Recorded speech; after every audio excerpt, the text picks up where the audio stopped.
হারবো না, হারবো না।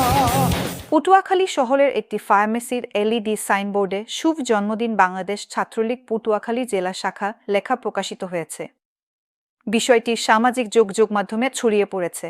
নিষিদ্ধ সংগঠনের এমন বার্তায় ক্ষোভ প্রকাশ করেছেন নেটিজেনরা। খোঁজ নিয়ে জানা যায়, শুক্রবার ৩ জানুয়ারি সন্ধ্যার পর পটুয়াখালী শহরের সদর রোডে আজাদ ফার্মেসির এলইডি সাইনবোর্ডে শুভ জন্মদিন বাংলাদেশ ছাত্রলীগ পটুয়াখালী জেলা শাখা লেখাটি প্রচারিত হয়।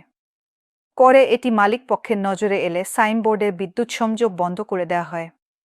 ভিডিওটি দুদিন ধরে ফেসবুকে ওয়ালে ঘুরলেও সাইনবোর্ডটির অবস্থান জানা যাচ্ছিল না। পরে ছবি বিশ্লেষণ করে দেখা যায়, আজাদ ফার্মেসি মূল সাইনবোর্ডের ওপরে লম্বালম্বিভাবে একটি এলইডি সাইনবোর্ড লাগানো হয়েছে। সেখানেই ছাত্রলীগের জন্মদিন উপলক্ষে লেখাটি প্রকাশিত হয়েছে। সাইনবোর্ডের ভিডিও ফেসবুকে শেয়ার করছেন ছাত্রলীগের নেতাকর্মীরা। পটুয়াখালী জেলা ছাত্রলীগের সাধারণ সম্পাদক তানভীর হাসান আরিফ তার ফেসবুকে ভিডিও প্রকাশ করে লিখেছেন, আমাদের কেউ দাবিয়ে রাখতে পারবে না। একইভাবে বাংলাদেশ ছাত্রলীগের ফেসবুক পেজেও ভিডিওটি পোস্ট করে লেখা হয়েছে, শুভ জন্মদিন। ইতিহাস আর ঐতিহ্যের সংগঠন বাংলাদেশ ছাত্রলীগ। ধন্যবাদ পটুয়াখালী জেলা ছাত্রলীগ।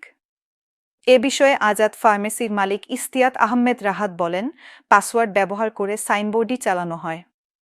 ধারণা করা হচ্ছে পাসওয়ার্ড হ্যাক করে কোনো একটি পক্ষ এই কাজটি করেছে। যারা এটি তৈরি করেছিলেন তাদের সঙ্গে এ বিষয়ে কথা হয়েছে।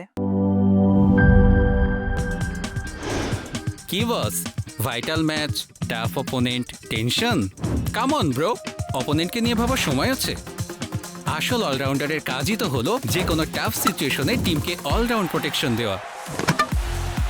জাস্ট লাইক মাই টাইলক্স, যার অ্যান্টিব্যাকটেরিয়াল এজেন্ট টয়লেটের কোনায় কোনায় পৌঁছে ৯৯% জীবাণু ধ্বংস করে, টয়লেটের কঠিন দাগ ও দুর্গন্ধ দূর করে টয়লেটকে রাখে ক্লিন আর সুবাসিত। টাইলক্স টয়লেট ক্লিনার, ক্লিন মানেই টাইলক্স।